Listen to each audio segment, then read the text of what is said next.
You can hide your opinions. You can control your words. You can smile when you are angry, act calm when you are nervous, and pretend to be confident when you are falling apart inside. But your tiny behaviors tell the truth. The way you react when someone interrupts you. The way you treat a person who has nothing to offer you. The way you behave when nobody is watching. The way you handle being corrected, ignored, delayed, rejected, or told no. These small moments are not random. They are leaks. Quiet little cracks in the mask. And if you learn to notice them, you will understand people faster than their speeches, their promises, or the image they try to sell you. But the uncomfortable question is not just, what do these behaviors reveal about others? The deeper question is, what are they revealing about you? Most people think personality is revealed in big moments. When someone gives a powerful speech. When they post an inspiring quote. When they say they are loyal, disciplined, honest, kind, confident, or mature. But words are cheap when there is no pressure behind them. Anyone can call themselves calm when life is easy. Anyone can say they are respectful when everyone agrees with them. Anyone can act generous when people are clapping. Real personality appears in the small moments when there is no reward, no audience, and no time to prepare a perfect version of yourself. That is where the truth comes out. The first tiny behavior that reveals someone's real personality is how they treat people they do not need. Watch how someone speaks to a waiter, a cleaner, a receptionist, a delivery driver, a junior employee, or a person who cannot help their status. This is one of the clearest windows into character. Because when there is no benefit to being kind, kindness becomes honest. Some people are only polite upward. They respect power, not people. They smile at the boss, but speak coldly to the person serving their food. They are charming when they want something, but impatient when they feel superior. That is not confidence. That is insecurity wearing expensive clothes. A person's real level of respect is not shown by how they treat important people. It is shown by how they treat people they could easily dismiss. The second tiny behavior is how they react to small inconvenience. Not tragedy. Not disaster. Just a delayed message. A slow internet connection. A wrong coffee order. A plan that changes. A person who makes a small mistake. These little inconveniences reveal emotional control. Because pressure does not create character. It exposes the character that was already there. Some people become cruel over tiny problems. They snap. They blame. They turn a small delay into a personal attack. And usually, the problem is not the inconvenience itself. The problem is that their nervous system has been trained to expect comfort all the time. When comfort becomes your standard, reality starts to feel like disrespect. That is dangerous. Because life will not always move at your preferred speed. People will misunderstand you. Plans will fail. Things will take longer than expected. And if every small inconvenience destroys your mood, then your peace is not peace. It is dependence on perfect conditions. The third tiny behavior is what someone does when nobody gives them credit. Do they still keep their word? Do they still do the right thing? Do they still show up when no one is watching? This is where discipline and identity are revealed. A weak identity needs applause to function. A strong identity moves because it has standards. There is a difference between wanting to be seen as disciplined and actually being disciplined. One person works hard only when it looks impressive. The other person does the boring, invisible things because that is who they are. They clean up after themselves. They finish what they said they would finish. They keep promises that no one remembers. They do not need the world to clap every time they act with integrity. This matters because your private behavior becomes your public life. What you do in secret becomes the foundation of what people eventually see. The fourth tiny behavior is how someone listens. Not how much they talk. How they listen. Do they listen to understand, or do they listen only to reload their next sentence? Do they interrupt because they are excited, or because they secretly believe their thoughts matter more? Do they ask questions? Do they remember details? Do they give people room to finish? Listening reveals humility. Because real listening requires you to stop worshipping your own mind for a moment. Many people do not have conversations. They have performances. They wait for their turn to be impressive. They turn every story back to themselves. You say, "I had a hard day," and they immediately say, "That reminds me of my worst day."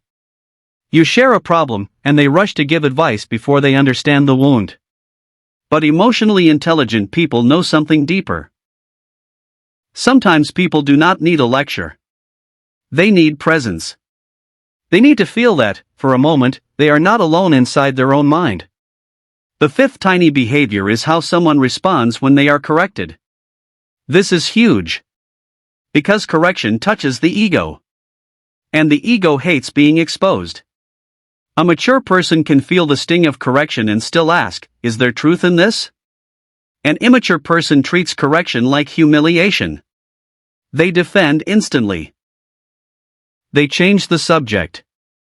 They attack your tone. They bring up your past. They would rather protect their image than improve their life. But here is the truth. If you cannot handle being corrected, you cannot grow beyond your current level. Growth requires a painful skill. The ability to separate your worth from your mistakes. Being wrong does not make you worthless. But refusing to learn because your pride is uncomfortable can keep you trapped for years. The sixth tiny behavior is how someone apologizes. Not whether they say sorry. Many people know how to say the word. The real question is whether they take responsibility. A weak apology sounds like, "I'm sorry you felt that way." A manipulative apology sounds like, "I already said sorry, what more do you want?" A defensive apology sounds like, "I'm sorry, but you also." A real apology does not hide behind excuses. It says, "I did that. I understand why it hurt you. I will work to not repeat it." That kind of apology requires strength. Because it means you are willing to look at the version of yourself that caused pain and not run away from it. People who cannot apologize are not always evil. Sometimes they are afraid. Afraid that admitting fault will make them small. But the opposite is true. Accountability does not make you weak. It proves you are strong enough to face reality without collapsing. The seventh tiny behavior is how someone reacts to another person's success. This reveals more than most people realize. When someone wins, do they celebrate? Do they become quiet? Do they make a joke that cuts a little too deep? Do they suddenly point out flaws? Do they say, "Must be nice," with bitterness hiding behind the smile? Envy is human. Everyone feels it sometimes. But what a person does with envy reveals their maturity. An immature person turns someone else's success into proof that life is unfair. A mature person turns it into information. They ask, "What can I learn from this?" The people who secretly resent your growth may not attack you directly. They may simply stop supporting you. They may become colder when you improve. They may only like you when you are struggling, because your weakness makes them comfortable. Pay attention to who claps when you rise. And pay attention to who only loves you when you stay below them. The eighth tiny behavior is whether someone keeps small promises. Most broken trust does not begin with betrayal. It begins with little disappointments. "I'll call you later." "I'll send it tonight." "I'll be there at 6. "I'll start tomorrow." Tiny promises become a pattern. And patterns become reputation. A person who repeatedly breaks small promises is teaching others not to rely on them. Even if they have good intentions. Even if they are kind. Even if they truly mean it in the moment. Trust is not built by emotional speeches. It is built by repeated evidence. This also applies to the promises you make to yourself. Every time you say, "Tomorrow I'll start," and then you do not start, your self-respect takes a small hit. Not because you are a bad person, but because your brain is watching. It learns whether your words mean anything. Self-confidence is not created by pretending to believe in yourself. It is created by becoming someone you can trust. The ninth tiny behavior is how someone handles boundaries. A boundary is not an attack. It is information. It says, this is what I can accept, and this is what I cannot. But people reveal themselves very quickly when they hear the word no. Healthy people may feel disappointed, but they respect the line. Unhealthy people punish you for having one. They guilt-trip you. They act offended. They withdraw affection. They make you feel selfish for protecting your peace. This is important because people who benefit from your lack of boundaries will often call your boundaries cruel. They were comfortable with the version of you that abandoned yourself. So when you start respecting yourself, they may act like you have changed for the worse. But sometimes, you've changed really means, you are harder to control now. And that is not a problem. That is progress. The 10th tiny behavior is what someone does with silence. Silence makes people uncomfortable because it removes performance. No noise. No distraction. No audience. Just the truth of what is happening inside. Some people cannot sit with silence, so they fill it with gossip, scrolling, drama, arguments, or constant stimulation. They are not always busy. Sometimes they are escaping themselves. But a person who can sit quietly, reflect honestly, and face their own thoughts has a different kind of strength. They do not need constant noise to feel alive. They do not need attention to feel real. They can pause before reacting. They can think before speaking. They can be alone without feeling abandoned. That is rare. Because modern life trains people to chase dopamine instead of depth. A notification. A like. A message. A distraction. A quick hit of comfort. But the more you run from silence, the harder it becomes to hear your own life speaking to you. And sometimes the thing you most need to understand about yourself is waiting in the silence you keep avoiding. So what do all these tiny behaviors reveal? They reveal your relationship with power, comfort, attention, truth, responsibility, envy, trust, boundaries, and yourself. That is why they matter. Because your personality is not just what you believe. It is what you repeatedly do when emotions rise. It is how you act when your ego is touched. It is how you treat people when you have nothing to gain. It is how you behave when life does not obey you. And the hardest part is this. Once you start seeing these behaviors in other people, you will start seeing them in yourself. You will notice the moments when you interrupt. The moments when you exaggerate. The moments when you avoid apologizing. The moments when you make promises you do not keep. The moments when someone else's success makes you feel smaller. Do not use that awareness to hate yourself. Use it to wake up. Awareness is not punishment. It is the beginning of freedom. Because you cannot change a pattern you keep pretending is not there.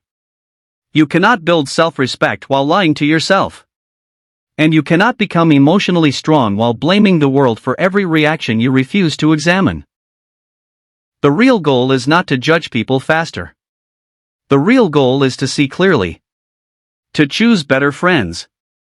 To stop ignoring red flags. To become more honest about your own behavior. To become the kind of person whose small actions match their big words. Because in the end, your life is not shaped by one dramatic decision. It is shaped by the tiny behaviors you repeat every day. How you speak when you are tired. How you act when you are disappointed. How you respond when you are wrong. How you treat people who cannot reward you. How you show up when nobody is watching. That is where your real personality lives. Not in the image. Not in the promise. Not in the story you tell about yourself. But in the small, quiet moments where the mask slips. And the truth finally speaks. If this helped you see yourself differently, subscribe for more deep psychology and self-improvement lessons.